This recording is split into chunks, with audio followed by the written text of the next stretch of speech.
Santiago 5, 19 y 20.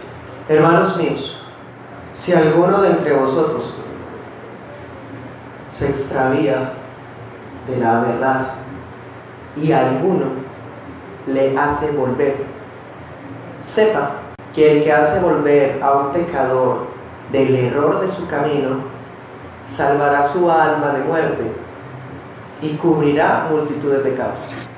Hermanos, estas palabras son una conclusión perfecta y a la vez un resumen de toda la carta. Estas palabras están saturadas del amor de Cristo. Esas palabras emanan el amor de un pastor bíblico que se preocupa no solamente por la unidad, como lo hemos comprobado en el contexto, sino también que se preocupa porque cada una de las ovejas persevere. Y es así, hermanos, como termina igual que como empezó. Acordémonos.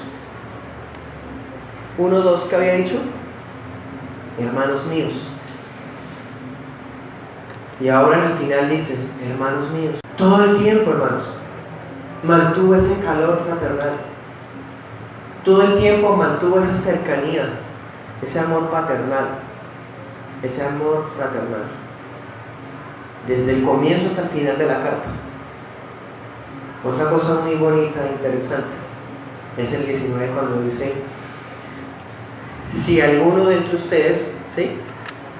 Ese método lo empleó todo el final, ¿se acuerdan? Miremos por ejemplo el 13.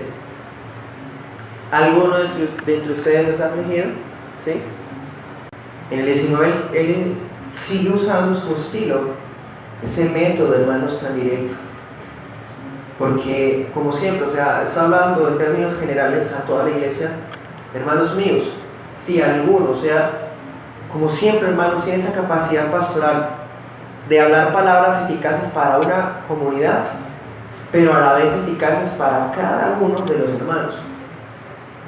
Y miren otra cosa, dice hermanos míos, es ese amor entrañable, hermanos, lo que va a ser el sustento de lo que voy a predicar en esta tarde, y también comprobamos que es el sustento del cristianismo en sí mismo.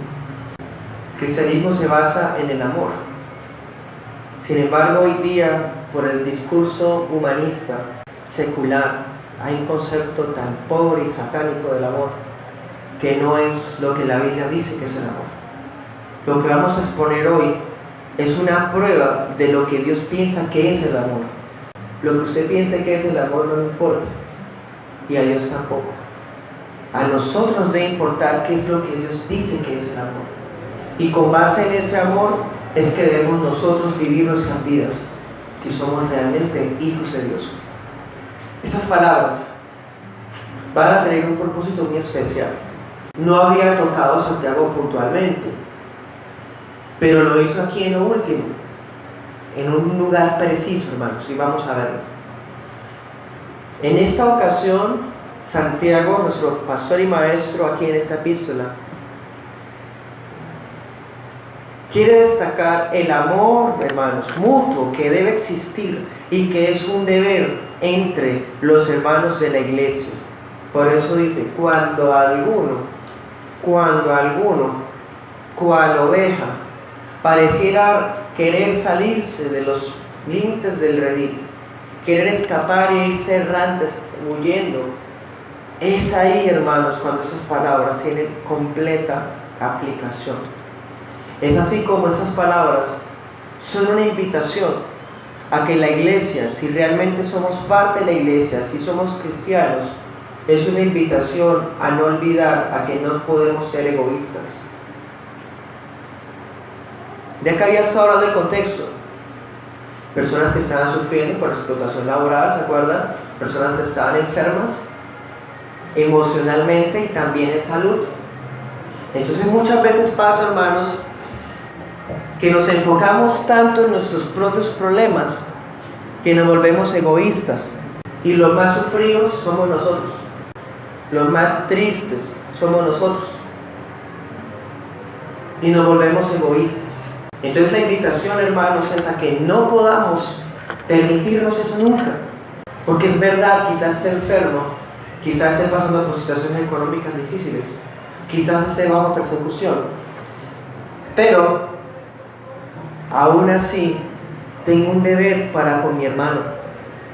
Cada vez que pensamos que nuestro problema es más grande que el de un hermano, es una muestra del orgullo que tenemos todavía, de la arrogancia que todavía sale del corazón de nosotros. Cada vez que sintamos que somos más merecedores de la atención, es una señal de los rezagos de la arrogancia humana que hay en nuestro ser todavía. Entonces, no podemos ser egoístas siendo la iglesia del Señor. Por lo tanto, debemos velar por el bienestar del pueblo de la iglesia, el pueblo de Dios. Hoy día, hermanos, donde el mundo está loco realmente, donde más importante es la vida de un perro que la de un niño por nacer. Hay personas preocupadas por hacer lugares donde puedan recoger a animales de la calle y darles alimento, ¿sí? Tenerles comidita a los animalitos pobrecitos, y nunca tienen esas ocurrencias para seres humanos, para personas. Ahí vemos, hermanos, cómo es la mentalidad del mundo. Es simplemente una autosatisfacción de sus conciencias pecadoras. Preferir alimentar animales a realmente ayudar a quienes tienen la imagen de Dios. Ahí se muestra lo desgraciado que es el ser humano que no conoce la palabra de Dios y se sienten los mejores y los más buenos de todos. Nosotros, hermanos, tenemos un deber, pero ese deber está especialmente dirigido a mis hermanos. Porque ¿qué está diciendo? Miren cómo Santiago está hablando. Si alguno que entre ustedes, o sea, nos está hablando de que en ustedes es una conglomeración de personas. Somos un pueblo, un cuerpo, una nación, un reino. Alguno entre ustedes. Somos un redil. Y entre nosotros hay mucha necesidad. Y velamos por esa necesidad antes que por la propia. El cristiano, hermanos, no encuentra distracción de sus propios problemas usando narcóticos o, como estoy poniendo el ejemplo, de ayuda de animales. La mejor manera, hermanos, de sobrellevar nuestras cargas, irónicamente, es llevando las cargas de otros, cuando somos parte del pueblo de Dios, porque las cargas se nivelan, hermanos, y hay una ayuda mutua que nos vuelve las fuerzas. Entonces dice, si alguno, dice, él se imagina o nos hace imaginarnos el redil de las ovejitas, está hablándoles a todas a la vez, pero cada unita de ellas tiene que permanecer dentro, buscando el bienestar de cada unita de ellas. Es así como Santiago parece, hermanos, que está aludiendo a lo que el Señor nos enseñó en Mateo 18. Leámoslo desde el 10. Miren, que no desprecien a uno de esos pequeñitos, porque les digo que sus ángeles en los cielos contemplan siempre el rostro de mi Padre que está en los cielos. Porque el Hijo del Hombre ha venido a salvar lo que se había perdido. ¿Qué les parece? Si un hombre tiene 100 ovejas y una de ellas se ha descarriado, ¿no deja las 99 en los montes y va en busca de la descarriada?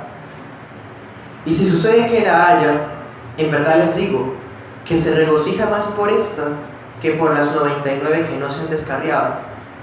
Así, no es la voluntad de su Padre que está en los cielos que se pierda uno de estos pequeñitos. Y si tu hermano peca, ve y repréndelo en privado. Si te escucha, has ganado a tu hermano. Pero si no te escucha, lleva contigo a 1 o a 2 más, para que toda palabra sea confirmada por boca de 2 o de 3 testigos. Si rehúsa escucharlos, díselo a la iglesia. Y si también rehúsa escuchar a la iglesia, tenlo como si fuera un gentil y recaudador publicano. Es impresionante cómo está, hermanos, esa historia dicha en ese orden, en esa manera, en Mateo 18. Entonces parece que Santiago está aludiendo a ese texto que está allá en Mateo 18. En ese pasaje de Mateo 18, que no es nuestro texto base de hoy, sino que es necesario citarlo para poder entender a Santiago. En ese pasaje el Señor había mostrado algo, afán de ir tras la oveja que se había perdido. Entonces el fariseo decía, ¿cómo es posible que usted prefiere juntarse con gente de mala fama que estar con nosotros que somos buenos. Los fariseos pensaban eso. Y el Señor dice, es que el Hijo del Hombre vino a buscar lo que se había perdido. Ustedes creen que son justos, que uno viene por justo, yo vine por pecadores. El Señor mismo es el que va en busca de la oveja perdida. Ni siquiera es la oveja la que puede regresar por sí misma. Las ovejitas, en términos del animalito real, son tan tontitas que si se llegan a extraviar, se les olvidó el camino de vuelta. Entonces es necesario que el mismo pastor vaya en busca de la perdida. Y el pastor que va en búsqueda de la perdida es Cristo mismo. Luego que la encuentra, porque fijo que la encuentra, ovejita, ¿quieres ir conmigo al redil? No, no quiero, tú eres un caballero, no te quiero aceptar, déjeme en paz. Hermano, el pastor tiene la autoridad de quebrarle las patas, partírselas si es necesario, pero que la trae, la trae. Una vez se encuentra la ovejita, hermanos, la trae de vuelta, imaginémonos encimita, ¿sí? ¿Y qué pasa cuando ya llega al redil otra vez? Hay alegría, hay gozo. Y es un gozo compartido por ¿quiénes? ¿Quiénes se ponen felices de ver a la oveja regresar? Los pastores y las ovejas también, las otras ovejitas. Es ese gozo, hermanos. Miren que todo lo que está hablando es de términos de la iglesia. Esas palabras son locura y son jeroglíficos para alguien inconverso, a no ser que el Espíritu traiga vida. De todas maneras, vemos, hermanos, cómo Dios trae a su pueblo uno por uno, Él mismo los trae a su redil. Y al traerlos, ¿qué impulsa a Dios ir por ellas? A Cristo, el amor. ¿Qué impulsa el regreso de ella cuando ya ella está aquí? ¿Qué nos impulsa? Gozo. Ese gozo es movido por el amor. Ese es el amor. Pero conste, hermanos, que está hablando de esa palabra que es súper famosa. Todos aquí ya la han escuchado de alguna manera. Pero miren el contexto. Está hablando de la disciplina eclesiástica. Está diciendo inmediatamente después que dice, va a haber gozo, por eso ve y reprende a tu hermano. ¿De qué manera Cristo va a buscar a la oveja que se pierde? No estamos hablando de una persona que no ha nacido de nuevo, que Cristo va a buscarla. No, no está hablando de eso acá. Aquí está hablando de alguien que ya estaba adentro y que parece que quiere salirse, que parece que quiere errar, que ya se perdió, que se fue.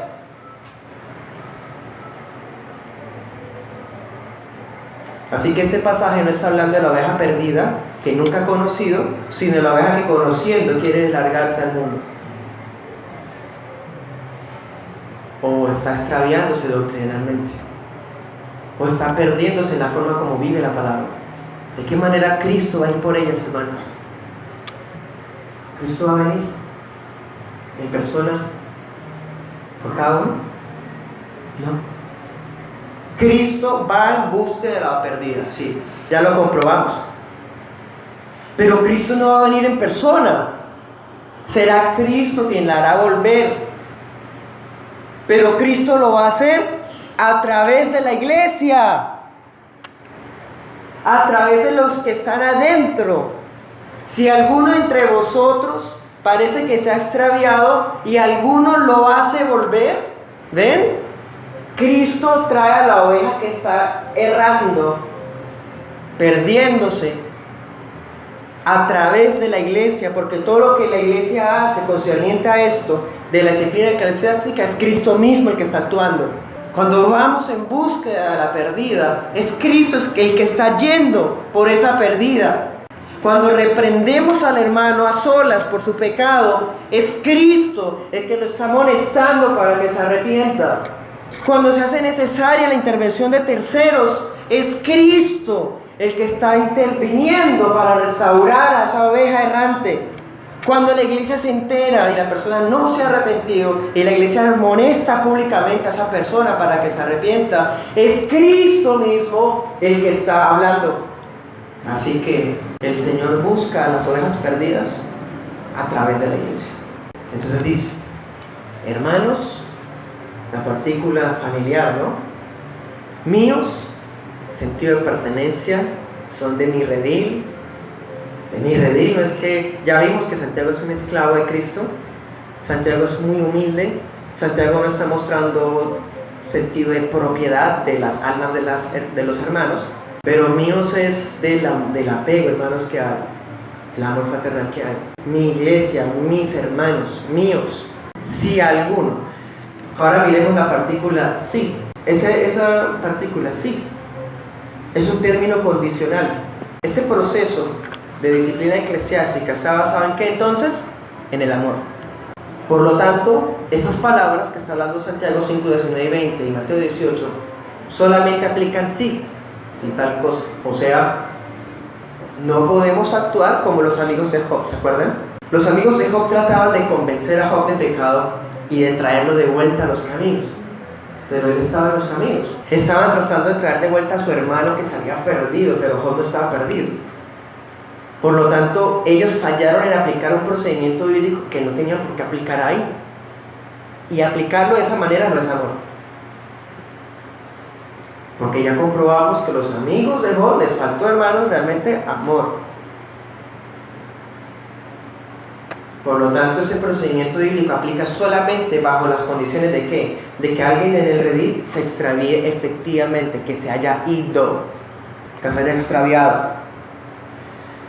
Este proceso hace parte de la disciplina de la iglesia y debe practicarse cuando un hermano está al borde del extravío o cuando ya efectivamente se perdió. Cuando hablamos de perder, imagínense una ovejita trabada a los cuernitos en un bosque. Eso es perderse, no es el infierno ni esas cosas. Es la ovejita que se fue y comiendo, terminó en un lugar que nunca había conocido, se enredó por allá en maleza, ¿sí? Está perdida. Entonces, si eso ha pasado, ¿qué más dice? Alguno de entre ustedes. ¿Quiénes ustedes? Los hermanos míos. Bueno, y ese versículo nos está diciendo que todas las personas que están dentro del redil están propensas a salirse de él en algún momento, a ser tentadas por Satanás para irse, querer escapar de la disciplina eclesiástica, por ejemplo. De todas maneras, miren que está diciéndole Santiago a todos que hermanos míos. O sea que para Santiago es hermano incluso el que se está perdiendo. Miren eso. Por lo tanto, la persona que aquí se está hablando que se perdió, como la ovejita que se enredó por allá en el bosque, no está diciendo que perdió la salvación. Está diciendo es que está errando, se desvió, falló moral o doctrinalmente. Pero no es perdición del alma, hermanos. Porque Santiago le está diciendo hermano mío a esa persona. Precisamente por eso es que vayan por ella. Luego dice, si alguno de entre ustedes, o sea, de la membresía, alguien de la misma iglesia, se ha extraviado, entonces, ¿qué dice? Y a alguno le hace volver. ¿Alguno de dónde? De entre vosotros igualmente. O sea, si del mismo redil los conocemos, hermanos. En los pueblitos pequeños la gente se conoce casi con todos. Hermanos, en la iglesia no se puede permitir que haya gente que no se conozca entre sí. Eso no se permite, eso solo pasa en las sectas. Pero en las iglesias bíblicas, todos se conocen con todos, hermanos. Precisamente para esto. Para que si alguno parece haberse extraviado, vamos por esa persona. Siendo de la misma iglesia, de la misma membresía, vamos para hacerlo volver. ¿Qué es hacer volver? No es ir a decir, oiga, venga, le vamos a dar un mercado. Hermanos, hacer volver es persuadir de tal manera que la persona se siente atada a regresar. Eso es bueno. Eso es bueno, hermanos. Si la persona regresa porque se siente, hermanos, atada a la iglesia, o sea, en el sentido de que si somos uno, hermanos, hay un miembro que se está despegando. Ese miembro regresa con Tal vez con temor, tal vez con vergüenza, tal vez con resentimiento, tal vez con, hermanos, es muy relativo, pero lo hacemos volver. Entonces, estas palabras no solamente aplican a quien escapa de la disciplina eclesiástica o a alguien que se va por mera inconformidad con la iglesia local. Esas palabras se están refiriendo también a una persona que está cometiendo un acto de pecado. Ese acto de pecado puede ser un pecado de él, de la persona contra sí misma, o también puede ser un pecado de ella contra la iglesia. Dice, y alguno le hace volver, sepa que el que hace volver a un pecador. ¿Cómo le había dicho el hermano que se está perdiendo? Hermano mío. Y ahora le está diciendo pecador. ¿Cómo se llama el que uno hace volver? Pecador. ¿Ven? Hermanos, alguna persona puede dar asomos de apartarse de la verdad, porque dice, ¿se extravía de qué? Se le olvidó la dirección de la iglesia. Nos cambiamos de lugar y a él no le llegó el mensaje con la dirección. ¿Qué es la verdad?, preguntó Pilato. Una oveja puede apartarse, o por lo menos dar asomos de estar a punto de apartarse de la verdad de dos formas. Primero, de la doctrina que profesa. Empieza a tener interpretaciones privadas y no admite corrección doctrinal, distintas a la que la iglesia histórica ha tenido. Otra manera, bueno, ahorita les mencioné dos, ¿no? La de inconformidad, la de huir de la disciplina, y estoy hablando que también está el pecado y que puede ser contra sí mismo, contra la iglesia, o puede ser doctrinal. Se empieza a apartar de la verdad que aprendió en el discipulado de la iglesia. Y la otra, que sería la cuarta manera, de por qué le dice Santiago pecador a un hermano, no será como atrevido. Santiago ha sido, hermanos, el más directo de todos. Ya miramos a lo largo del libro que él ha usado términos fuertes. A los hermanos les ha dicho adúlteros, almas adúlteras. Eso no es denigrar, eso es el uso de la disciplina eclesiástica, de la autoridad apostólica y de la autoridad pastoral. Y aquí él está diciéndole a un hermano mío, le está diciendo pecador. ¿Es que acaso Santiago no es pecador? Sí, ya lo miramos la semana pasada, ¿se acuerdan? Que decía que Santiago también interviene en la confesión mutua de pecados, que en Santiago 4 había dicho que todos fallamos con la lengua. Santiago sabe que él también es pecador, pero es que esta persona está en unas condiciones peligrosas. La cuarta manera de pecar es la forma como vive la persona. Tal vez hay un pecado en su forma de vivir, en su forma de expresarse, en su forma de ser, en su forma de ver las cosas, en su forma práctica de vivir. Entonces vemos que está la parte dogmática, la parte doctrinal, y está la práctica. Ambas cosas son importantes, y a alguno pudiera parecer extraviarse fallando en cualquiera de las dos o en las dos. En estos tiempos hay algo que pasa muy común, tristemente, en esas regiones de aquí. Yo lo he visto en muchos casos en Colombia, pero lo he visto en iglesias de corte pentecostal.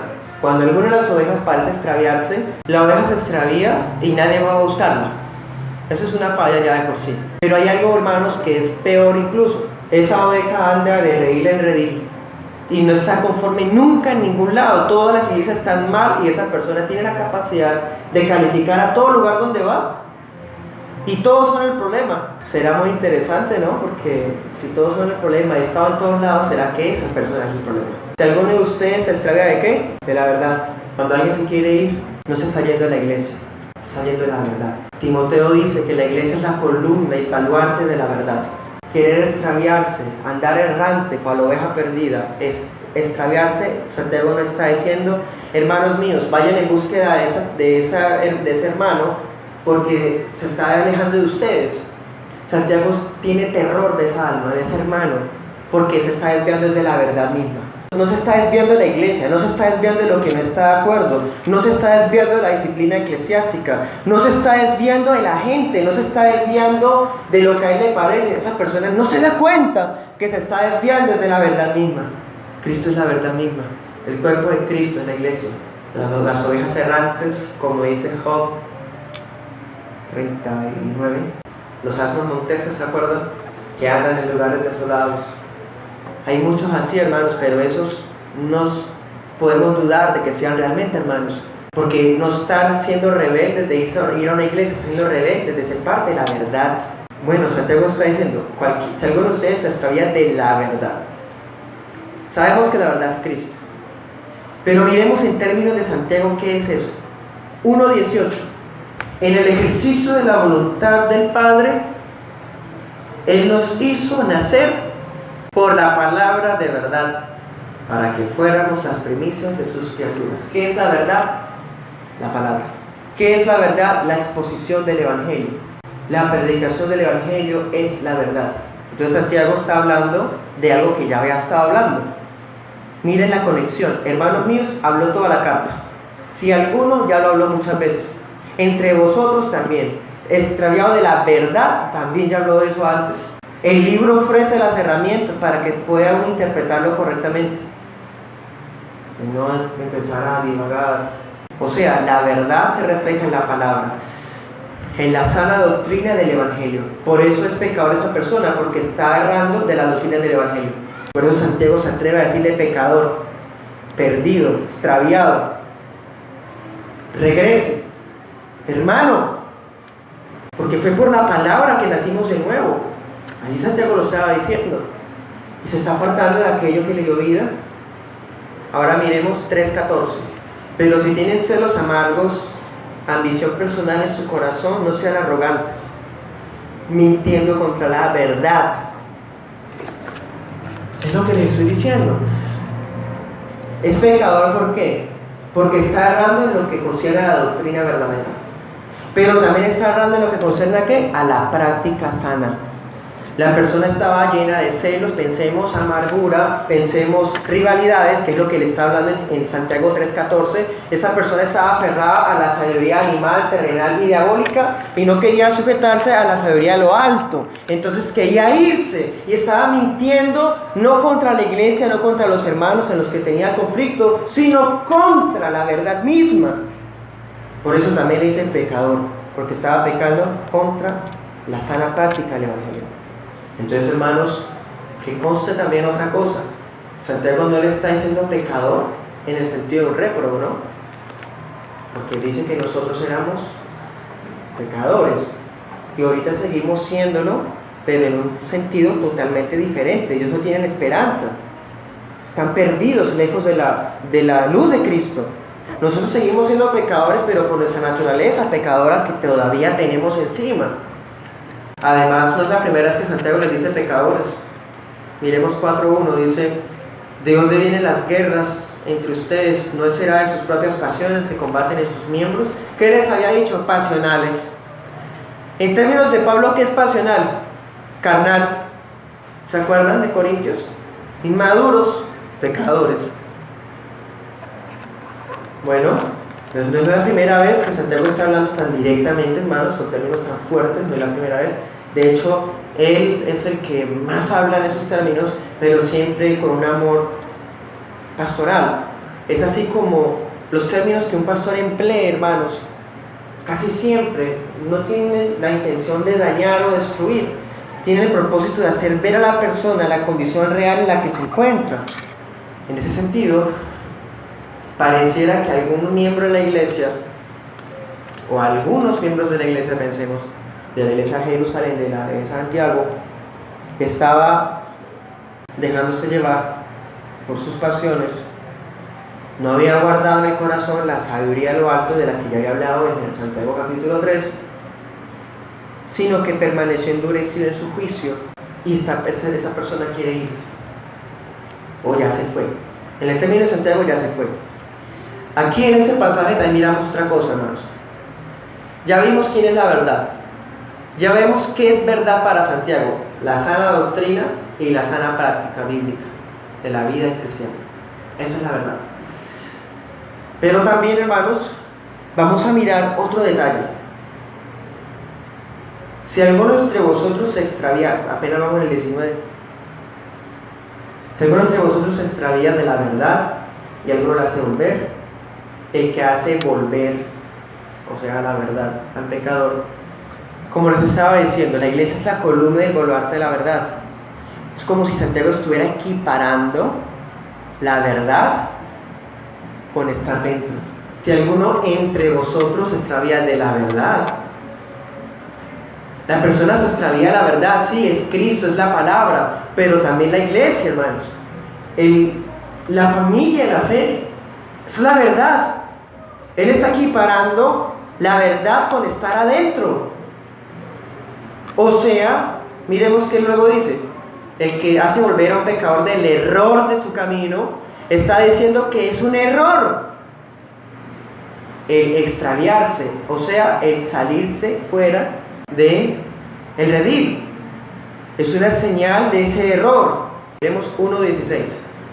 Ustedes se lo saben de memoria. ¿Cómo dice? Amados hermanos, no erréis. ¿Se acuerdan que habían dicho que si alguno es tentado, no diga que es tentado por Dios, porque Dios no tienta a nadie ni es tentado por el mal, sino que cada uno de su propia concupiscencia es atraído y seducido cuando es ¿sí? ¿Se acuerdan de todo eso? Luego dice, amados hermanos, no erréis. ¿Qué quiere decir? Que este hermano erró, insistió en su error doctrinal. Pensemos, ejemplo, atribuyendo la tentación a Dios, o permaneció en su error en cuanto no cambiar su actitud con los hermanos en cuanto a lo que decía Santiago capítulo 3. ¿Sí? Para poder entender mejor la palabra error, miremos 1 Juan 4:6. Nosotros somos de Dios. El que conoce a Dios nos oye. El que no es de Dios no nos oye. En esto conocemos el espíritu de la verdad y el espíritu del error. Entonces la verdad es escuchar la palabra, la voluntad de Dios en la escritura. Y el error es negarse a escuchar la palabra. Esa persona no es de Dios. Eso es error.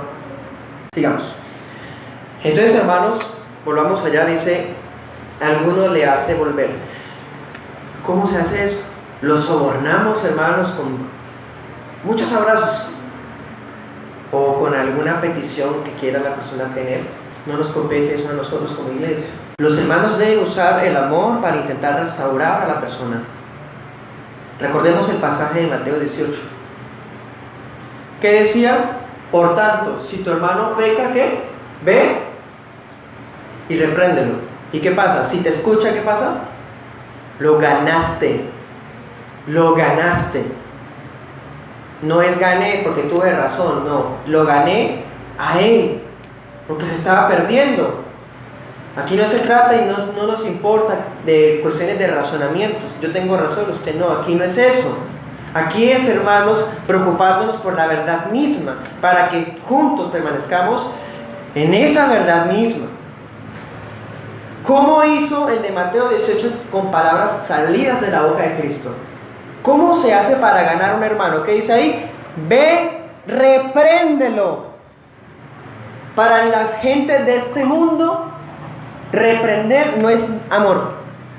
Uy, ¿cómo va a decir eso? No juzgue. No debe decir eso, hay que respetar. ¿Usted quién es acaso? Porque el amor de Dios reflejado en la iglesia está en las reprensiones que la iglesia da. Dice, si alguno lo hace volver, pastor, ¿cómo hacemos eso? ¿Se acuerdan de Mateo 18? Ah, sí, bueno. La iglesia de Jerusalén ya sabía, hermanos. Ellos seguramente tendrían algunos apuntes del apóstol Mateo antes de redactarse completamente el evangelio. Estos temas ya ellos los conocen. Entonces ellos, por eso Santiago es tan breve, las líneas de él son muy resumidas, porque parte de que la iglesia ya sabe el tema. Ustedes, el tema de disciplina eclesiástica, todos los presentes, los hermanos miembros por lo menos, se lo saben de memoria. Mateo 18. Si alguno, del procedimiento bíblico, disciplina eclesiástica, las consecuencias de la atadura, la excomunión, ¿sí? Mateo 16, las llaves de la iglesia. Corintios 5, el poder disciplinario. Entonces, la reprensión y el juicio consiste en ¿qué, hermanos? En hacerle ver al hermano su error, porque él dice, el error de su camino. Esa persona piensa que está bien en su forma de conducirse, en el camino que está llevando. Entonces, ¿de qué manera lo reprendo? ¿Ir y persiguiéndolo, gritándolo, diciéndole usted es malo, pecador? No, es mostrándole que ese camino que está llevando a cabo es error, está mal. Por lo tanto, la mejor muestra de amor es juzgando el camino de las personas para que ellos vean el error de su camino.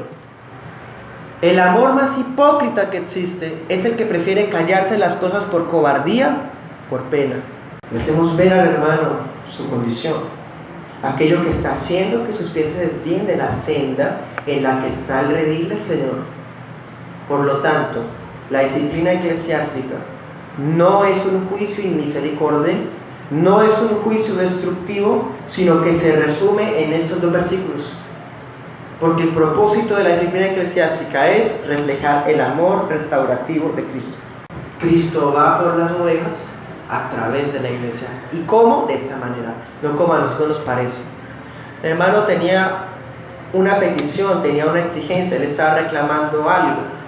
Vamos a traerlo, vamos a darle lo que pide. No es esa tampoco la forma, hermanos. La forma es como está escrito: hacer ver el error por medio de reprensiones bíblicas. Además, hermanos, actuar de esta manera no solamente refleja el amor de Cristo, refleja cómo Cristo es. Vamos al Salmo 119, rápidamente, 176. ¿Quién está hablando ahí? David. Y David dice: me descarrié como oveja perdida, busca a tu siervo. No me di cuenta en qué momento, pero ahora que veo, estoy rodeado de tinieblas, veo árboles muy densos, no sé dónde estoy, búscame. Yo soy tu siervo, me descarrié. Le está hablando David al Señor. Eso hace el Señor, hermanos. Vamos a Hebreos 5:2. Que una de las funciones del sumo sacerdote era la de obrar con benignidad para con los ignorantes y para con los extraviados. La Biblia dice, hermanos, que Cristo es nuestro sumo sacerdote.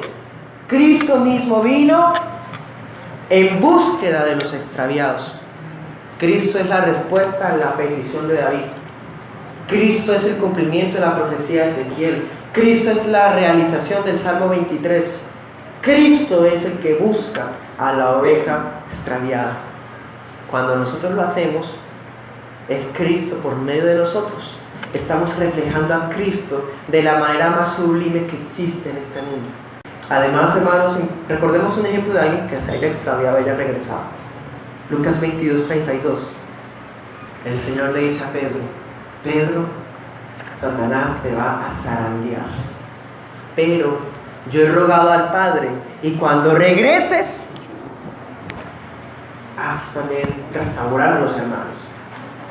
Hermanos, la Biblia nos deja un ejemplo de un hombre que fue traído de vuelta y que a su vez él trajo de vuelta a otros hermanos.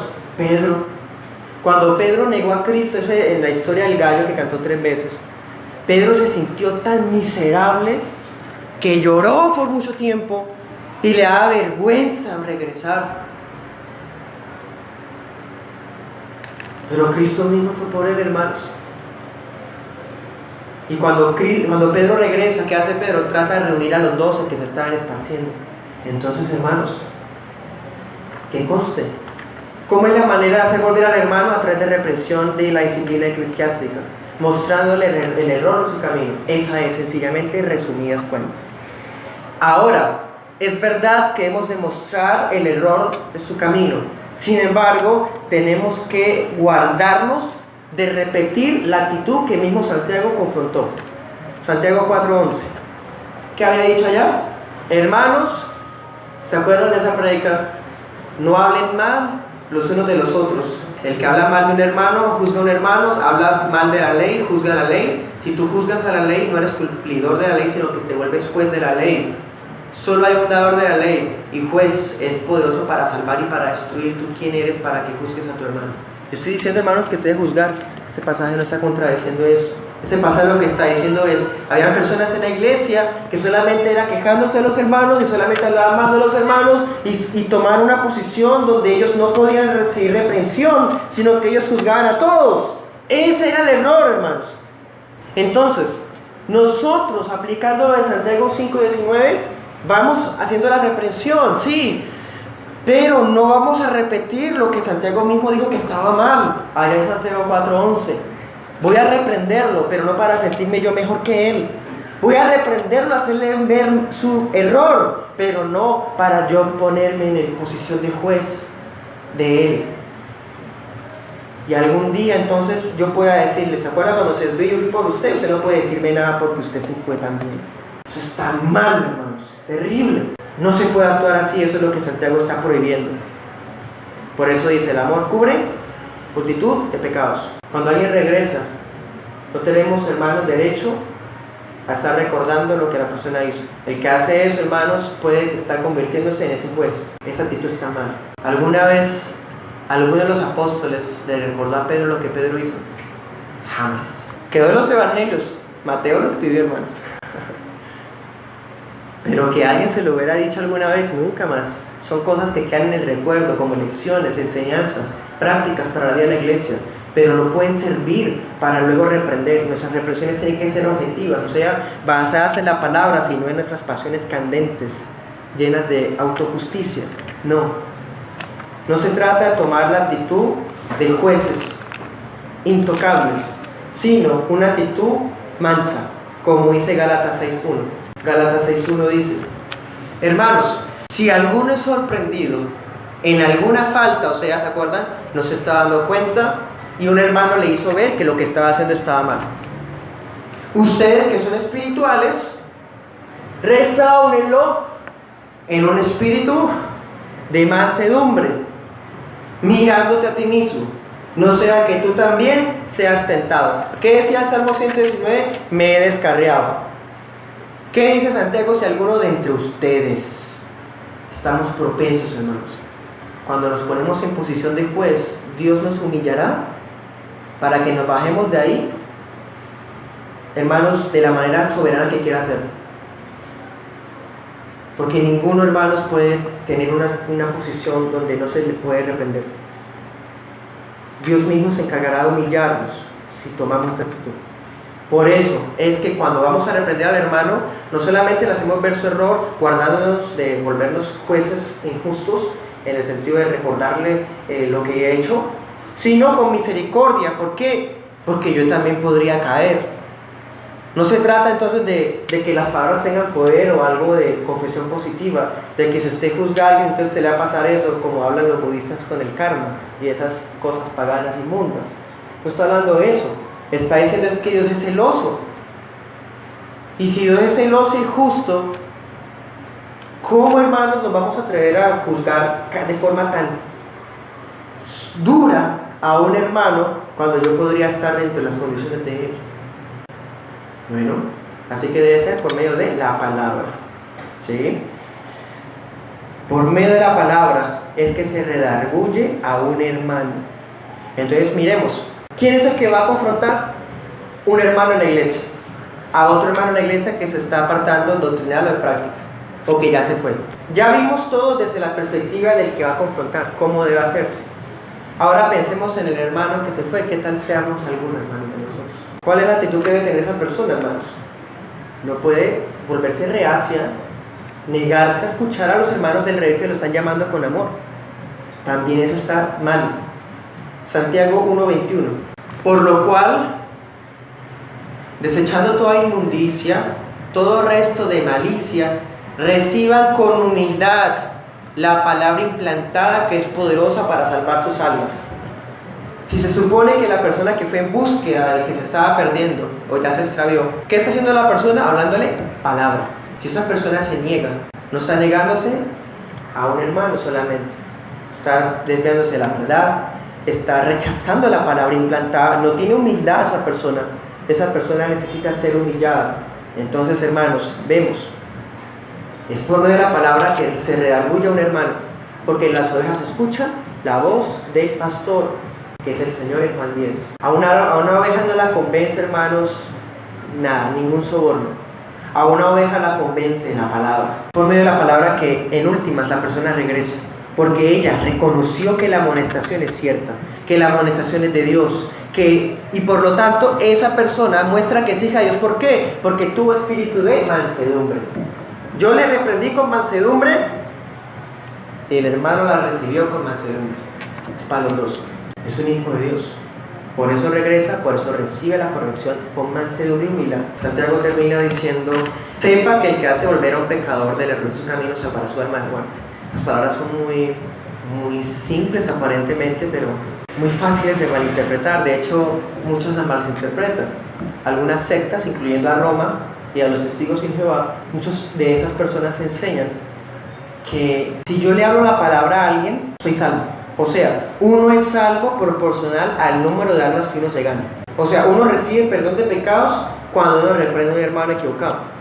O sea, está tratando de decir que por la obra de ir por el hermano, uno recibe perdón. Eso no está hablando, hermanos. El mensaje del Nuevo Testamento nunca enseña eso. Porque la salvación y los méritos nunca son por obras. Siempre es por fe, hermanos. Por lo tanto, esa interpretación está errada desde la raíz. Entonces, ¿le está hablando a quién? Santiago le está hablando tanto al que fue como al que recibe la palabra. Sepa es genérico. No le está diciendo, vaya por allá porque va a ganar almas, va a ser perdonado sus pecados. No. Está diciéndole, sepan todos y algunos de ustedes, sepan. Hacer volver al pecador salva de muerte un alma. Eso es literal, hermanos. Está hablando en términos literales. Porque esa alma ya salva porque es hermano mío. Pero está pecando, no perdió la salvación. ¿Qué va a pasar? ¿Qué dice 1 Corintios 5? ¿Qué dice 1 Corintios 11? Que cuando un cristiano es excomulgado o se sale de la iglesia a vivir su vida de forma solitaria, ¿qué pasa con esa persona? La Escritura dice que Dios la disciplinará de una manera tan fuerte que hasta puede ser destruida por Satanás. Textualmente lo dice. Eso quiere decir que si lo hacemos volver, salvamos de muerte de alma, porque le estamos protegiendo de la destrucción de la disciplina de Dios en esta vida. Bueno, o sea, la iglesia no debe esperar que un hermano sea excomulgado para actuar. Tiene que actuar en todo lo que esté a su alcance, cuanto antes, para salvar a esa persona, porque Dios es justo. Y alguien que se extravía, desprecia la palabra, se aparta de la verdad, conociéndola, Dios no aguanta eso, hermanos. Dios destruirá a esa persona. Y así está escrito, aunque a la gente no le guste eso. Entonces, cuando yo lo hago volver, cuando lo hacemos volver como iglesia, estamos guardándolo de una ira divina que es pura, que es santa, que es real. Entonces lo hacemos volver para salvar la vida de esa persona y también para la gloria de Dios, porque ella va a volver y va a vivir seguramente de una manera mejor que como vivió antes, estando en la iglesia. Significa que lo salvamos del peligro inminente del juicio. Y luego termina diciendo que cubrirá multitud de pecados. No significa entonces, hermanos, que tenemos el poder de cubrir pecados. O sea, yo lo reprendo, mira, arrepiéntase, no, yo hice mal, listo, que bien que haya reconocido, lo perdono. Hermanos, eso es arrogante. Tampoco la iglesia tiene esa autorización de decirle a quien le parezca que lo perdone el pecado, ¿no? Aquí tampoco está diciendo que el que confronta cubre el pecado, o que por confrontarse le cubren a él. No está hablando de eso, hermanos. Lo segundo significa algo, y es que a través de la predicación del Evangelio, como ya lo dijo ahorita, que es la máxima expresión del amor, es que el pecador puede arrepentirse de sus pecados que han causado su desvío, y su arrepentimiento lo guardará de pecados futuros que acumulen más ira sobre sí. Vamos a 1 Pedro 4:8. El apóstol Pedro también habló del mismo tema de Santiago citando el mismo versículo. 1 Pedro 4:8 dice: sobre todo, sean fervientes en su amor los unos por los otros. ¿Qué? Pues el amor cubre multitud de pecados. ¿El amor de quiénes? El amor permisivo y alcahueta, hermanos. El amor de la iglesia, dice, el amor, sean ustedes unos con los otros, amor fraternal, ¿sí? Vayan por esa persona, porque es el amor el que cubre multitud de pecados. Cuando las faltas han sido cubiertas, no hay espacio para que nadie las siga viendo. El hermano regresó, está aquí. Del asunto no se habla más. Se acabó. No ganamos. Amén. Se cubrieron multitud de pecados, claro, porque lo que ocasionó que se fuera, la persona se corrigió y volvió. Y la persona estando afuera iba a pecar más.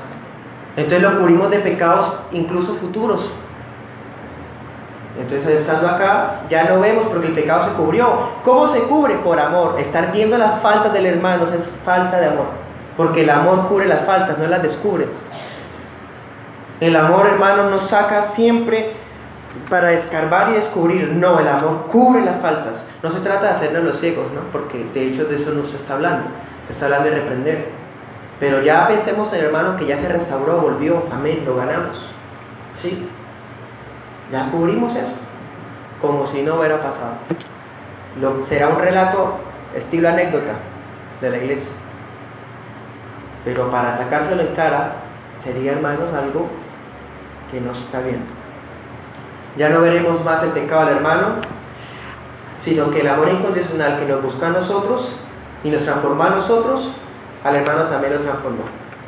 Oremos.